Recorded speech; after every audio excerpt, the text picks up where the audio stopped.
Philly Blues fans wants to know, looking ahead to the next coach's tenure, what would it take for Joe and JJ to consider that coach successful? First, short term, first year, and then long term over, say, 5 years. Well, short term, I mean, Texas got a good roster coming back. I mean, assuming they're in some kind of crazy, bizarre attrition or anything like that. Really, your only big question marks, quarterback, obviously that's a pretty big question mark, and your receiving core, which you have hardly got anybody coming back except for Vasher, who's played a lot of reps, and Shorts a little bit. But yeah, I mean, but outside of those two areas, you're kind of pretty well set up to have a darn good team. Yeah. To me, that's a team that could easily go 8-4 with the right coach. I would be accepting of a winning record for a first guy, for a guy coming in his first year, because there's usually a hiccup in transition. So short term, I'd be looking for a winning season. Long term, if you look at the Big 12 and the way it's composed right now, there are only two programs that should automatically be better than Texas Tech in terms of resources and infrastructure and all that. That's Texas and tradition, tradition and history and all that stuff. That's Texas and Oklahoma. So I mean, I think after 5 years, if Texas Tech is like clearly the number 3 or the number 4 program in the Big 12, then you're where you want to be. Yeah. Because if you're kind of like where Oklahoma State is right now. Yeah. And they're right up there, and if you're that good, if you're in the top 3, top 4, you're going to be challenging for the title like every 2 or 3 years. Yeah. Everybody around here, I think, could live with that. So that's kind of what I'd be looking for. Absolutely. Absolutely. No, I agree as far as results, 100% with what Joe said. So I'll go kind of like the intangible type deal, what I'm looking for. I want it to get back to being Texas Tech. I want it to be hard for teams to come into the Jones and get a victory. Because most of us and most of you out there watching this, remember that's the way it was forever, I want it to be a well-coached team. I'd like the penalties to be down where you're not like getting all these just dumb penalties. I want the silliness. Where you look at the team and you're slapping your head because it's honestly it's not a well-coached team. There's just a lot of silliness week in and week out. I want a team that is going to be tough, and I don't mean it has to be like great against the run, but even some of those Leach teams were tough as far as like they had the mental capacity to come back from deficits.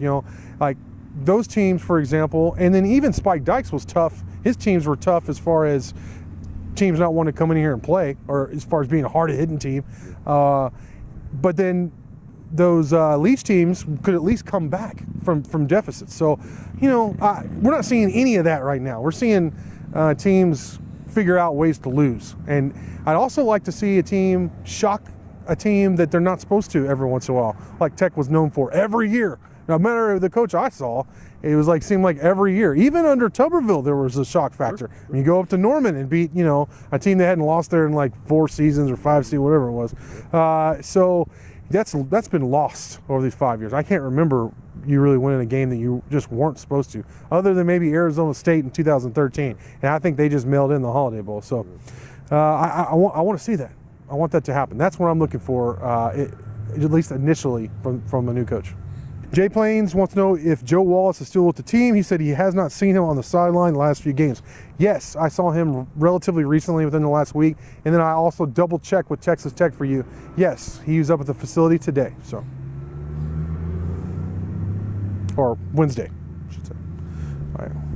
Raider 18 asks, says, assuming Kingsbury is let go, do we think he will still want to be a part of the university for what he did as a player?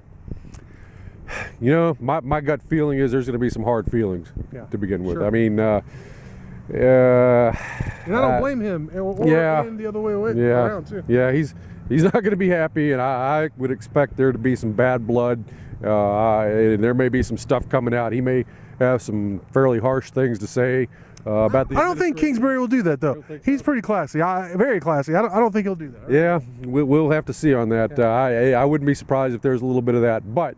I would hope that time would heal the wounds, and that eventually you get over it, and he is successful somewhere else, in one capacity or another, and then bygones be bygones, and he kind of comes back into the fold and is a proud Red Raider to the hilt. So that's what I hope happens in the back end of it, and I kind of expect what is going to happen at the front end as well. Yeah, I had kind of envisioned like having my son as like who's in kindergarten now, maybe as a teenager or early 20-something, and going to a game with him, and Kingsbury coming back and being honored as some halftime deal, for his playing time, for his years as a player. And if my son asked me what was he like, what was this guy like, just tough as nails, amazing player, one of the most important players, at least in the last 25 years in Texas Tech football history, as far as bridging the gap between Dykes and Leach, winning Dykes' last home game here, and then also being the first true air raid quarterback for Mike Leach. So just a great player and tough as nails. As a coach, horrible. He did not do well as a coach, but was a great guy and handled himself with class. Absolutely. And represented the double T very well. That's what I would tell my kid 20 years from now based on what we know now. All right, Mighty Joe, great stuff from you as always. Thank y'all for watching, and until next time.